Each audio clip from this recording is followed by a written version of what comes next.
What's your name, man? Ansh. Hey. We met. What was your overall thought tonight? A lot. All right. So first of all, for me, right, the reason why I love Bernie, the reason why I've supported Bernie is he's the OG of what everybody's trying to be, right?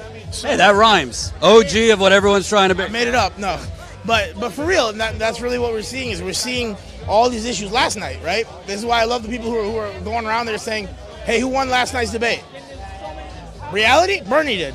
Because in 2016, you look at what his messaging was, what his policy. I mean, everybody knows this, especially in status quo. Everybody knows this. Everything that he said is what all of the candidates, even as far right as Hickenlooper, right? They're still trying to message that same thing, even though he won't say it, right? He's still for those same policies, those democratic socialist policies that are so scary, or were so scary to the Democratic Party in 2016. And that's changing. So he's finally getting his day, right? I mean, he's been saying this for how many years now? 40, 50 years? He's been meaning it. He's been out there. He's been doing everything he can. So it's his time. It's his day. Not in a way that's like politically it's his turn, but it's his time to finally be heard because people are finally listening. You know, one of the complaints I've had about Bernie, it's not on policy, but in 2016, I thought he went to a knife fight holding a spoon, you know? And tonight, honestly, I think he missed some opportunities to specifically, not personally, but go at Biden on policy. I mean, Biden voted for NAFTA, TPP, the Iraq War, which he did towards the end of the debate, the Patriot Act, welfare reform, the crime bill.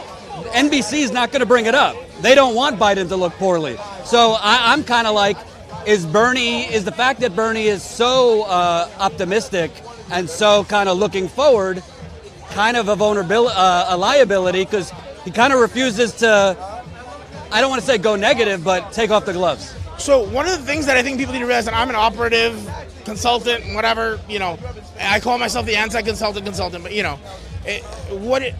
what you have to realize, at least what I saw, is the people who are actually involved in these debates, or the candidates, the vast majority of 99%, Beto will tell you he doesn't have consultants. Well, guess what? He does. And this is what they're telling their candidate. Have that one moment. So all of them, you saw it last night with the Spanish, you saw it tonight with, a variety of one-liners. They have something prepared. That they're standing there, they're waiting to drop that one line in no matter what people are talking about, right? Bernie, on the other hand, he doesn't have that. His consultants can't do that, because you tell Bernie that, and I know that at a very personal level, if you tell Bernie, say this because of this, he'll laugh at you, right? What he does is he thinks about it, and he makes it his own. And that's what you're going to hear on the debate stage. So if certain issues like healthcare, Medicare for all, like education, like canceling the student debt, those issues haven't been talked about enough, he's going to prioritize talking about those issues rather than getting the one-liner in that shows the punch, that shows the, look at me, I got you. Because it's not about, the candidates he's running against. He wants to run the policies. And you're absolutely right. It's a fault, but at the same time, that's why people love Bernie. Because he's going to prioritize talking about the issues in the way that he wants to. That's why we all love him. That's why we all love him in 2016. And yeah, it's a fault in debates, but let's see how we play it after the debates. To me, the biggest thing in this debate was not Bernie. It wasn't even Kamala. I'm not saying this just because I don't like Joe Biden.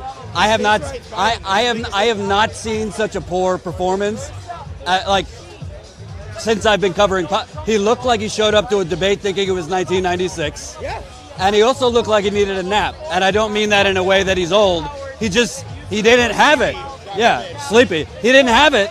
I mean, at one point he cut himself off saying, my time's up. What were your thoughts on Biden? In 2016, Hillary Clinton ran on a platform that was, I've been in the White House with Bill. I've been in the Senate myself. I've been part of the political powers that be. And I swear we're going to give you something different. Tell me how that's different from Joe Biden. Joe Biden, he might be a little bit more likable. I wouldn't even say that, especially given how this campaign has gone so far.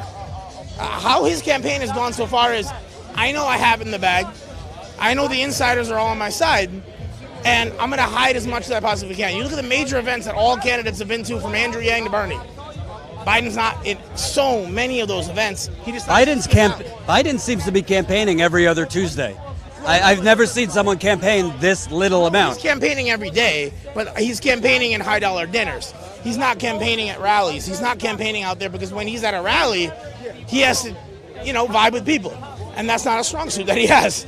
And that's the real stress I have is, if the Democratic Party thinks that Joe Biden is going to be the nominee, Joe Biden needs to understand how to be a people's person, which, again and again, the opportunities that he's been given, he hasn't capitalized on them, right? And he's in fact gone the wrong way. So I do think that we're in a real fix here, where you're looking not fix as in rigged just yet, but fix as in we need to make sure the Democratic Party has a nominee like Bernie Sanders, like somebody who actually cares about the issues, not somebody who will say what they have been told to say just to get the votes, just to get the money. Somebody who goes out there and says, let's not alienate, the billionaires. It's not about being anti-wealth. It's not about being anti-money. It's about saying, how are you getting your money, and do you deserve that money? Are you making it on the backs of people who you're sending into poverty? Well, I got a problem with you then, right? It's about, are we creating a system where, if you work hard, you could get ahead, or are we creating a Hunger Games where it's everyone for himself, him or herself, social Darwinism, and, you're out of fucking luck. And look what Bernie's accomplished since he ran last time around. After his campaign shut down, guess what? He went to work. Look at Walmart. Look at Amazon. Look at Disney. Look at all of these wins that we've had where they've raised their, they need to do a lot more. But they've raised their minimum wage to $15 an hour because of pressure. Target came out and said paid family leave $15 an hour, and I forget what the third one, childcare. That's huge, right? Where do you think that's coming from? They're not saying, how do I save money? No. Let me do that. No, they're saying there's a lot of pressure on us to do this. So we're going to do this, and we're going to make it work with the books, which is just proof. Corporations can afford it. And if you want small business to succeed, you got to help them out with healthcare. You got to make sure that they pay a livable wage to their workers so their workers can stay on the job. And you got to incentivize people's innovation, grow through that. But you got to face the reality. Our economy is shifting, and you have to succumb to those pressures. Last question. You're a consultant, so you know media spin, branding. I mean, was it just me, or was NBC right out of the gate trying to sandbag Bernie? First question, are you going to raise taxes on the middle class? Exactly. So what do we expect, right? It's going to happen. It happened in 2016, aggressively so. Now the advantage is that Bernie gets the airtime he needs when he wants it. So he can demand airtime on all of these channels. So it's not about what happened in the debate, because yes, that question was, even the way they questioned the healthcare question, right, was so many millions of Americans rely on private insurance for their health insurance, as if we're taking away insurance by doing Medicare for all, which is a lie, right? So you see that framing. But the positive thing is he gets to go back on those same media outlets this time around because he now demands airtime, and he can fix the record. And he can correct the record the way that he needs to. Say, this is what this really means. I think that's profound. Hope you enjoyed that last video. Hop on over to statuscoup.com where you can sign up for our email list and become a member for as low as $5 to $10 a month.